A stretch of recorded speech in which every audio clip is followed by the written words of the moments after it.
Difficile de se promener dans Alger sans trouver des gens qui veulent dialoguer.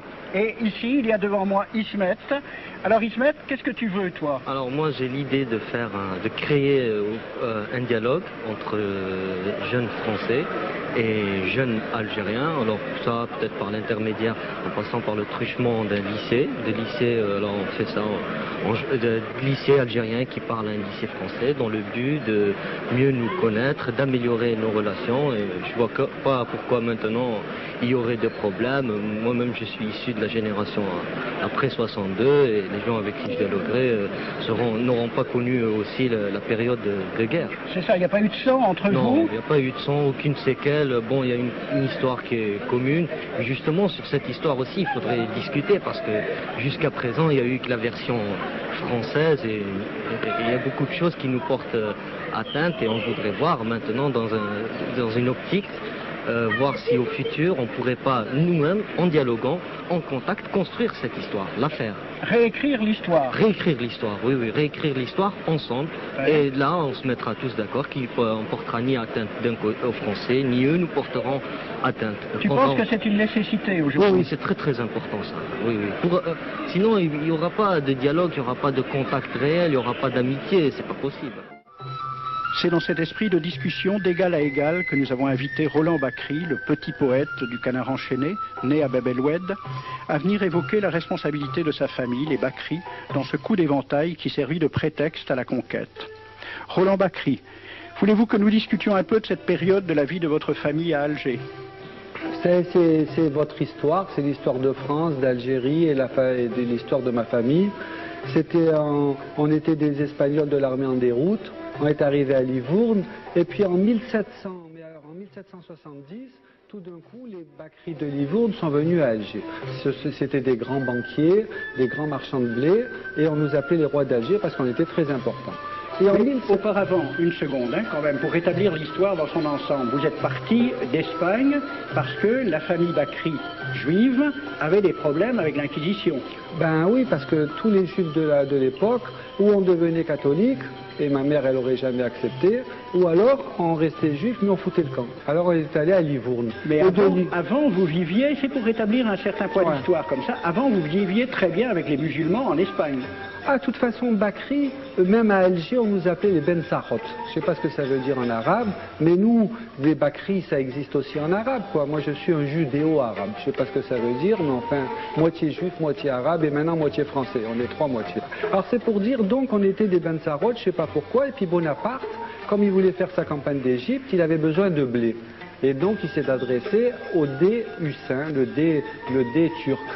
Et il a dit qu'il voulait acheter pour 14 millions de francs or de blé pour que Bonaparte puisse aller à la campagne d'Égypte. Bon. Auparavant donc, rétablissons aussi un point d'histoire, l'Algérie n'était pas une région tellement déserte et sauvage, puisqu'elle pouvait se permettre de vendre des quantités assez considérables de blé à la France. C'est terrible.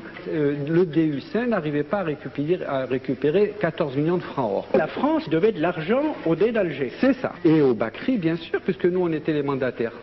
Alors, M. Roland Bakri, c'est Bakri qui a obtenu les créances et qui est parti les présenter en France dans l'espoir de se faire payer par le gouvernement français les dettes datant de cette commande faite par Bonaparte en 1795. En 1795 et qui, en 1827, n'est toujours pas payé. Toujours pas. Alors donc le consul de France reçoit mission d'aller voir le dé, ou c'est le dé qui lui demande de venir le voir? Non, c'est pareil, sur un bourricot, et il monte les petites rues de la Casbah avec des poternes, des lanternes, enfin tout ce que vous connaissez la Casbah d'Alger. Hein, et il arrive au palais qu'on a appelé par la suite le palais de l'Éventail. Vous connaissez, dans la Casbah, il y a le palais de l'Éventail, du coup d'Éventail.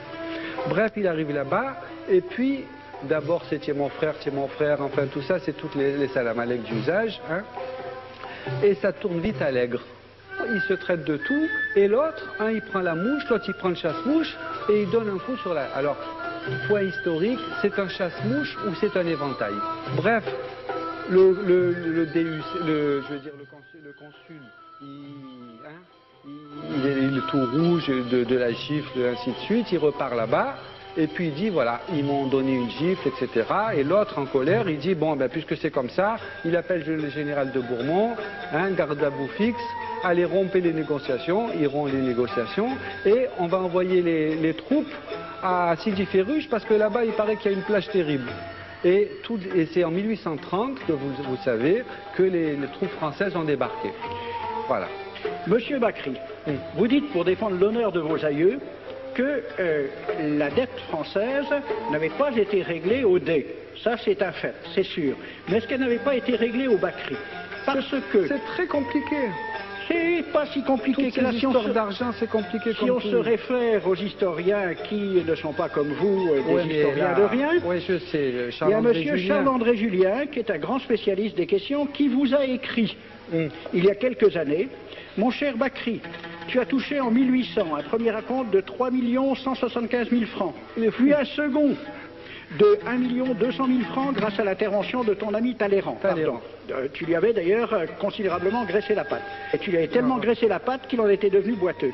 C'est passé dans l'histoire. En 1819, ce même boiteux t'a fait obtenir 7 millions par un vote des chambres. Tu as fait une admirable affaire et du même coup roulé le dé d'Alger, qui était le seul créancier valable et qui n'a pas touché un sou. D'où le coup d'éventail. Tu as quand même une lourde responsabilité familiale. Faut reprendre l'histoire telle qu'elle est. Cher Bakri, c'est justement ce que souhaitent les Algériens qui n'ont récupéré en 1962 dans les bâtiments officiels d'Alger que bien peu de documents d'archives. Ces quelques documents et les recherches d'historiens permettent déjà d'établir que même si Joseph Bakri, en gardant à son compte les sommes qui lui furent versées pour régler une partie des dettes françaises au dé, a une grande responsabilité dans le coup d'éventail, ce coup d'éventail ne fut guère qu'un prétexte. Le roi de France, Charles X, avait besoin de reprendre en main son armée. Il a pensé qu'une expédition sur Alger lui permettrait de donner à ses militaires gloire et butin. Quant aux tenants du capitalisme naissant, leur théoricien Sismondi écrivait dès mai 1830 « Ce royaume d'Alger ne sera pas seulement une conquête, ce sera une colonie, ce sera un pays neuf sur lequel le surplus de la population et de l'activité française pourra se répandre. » Voilà les véritables raisons de la conquête dont il faut aussi éclairer les méthodes.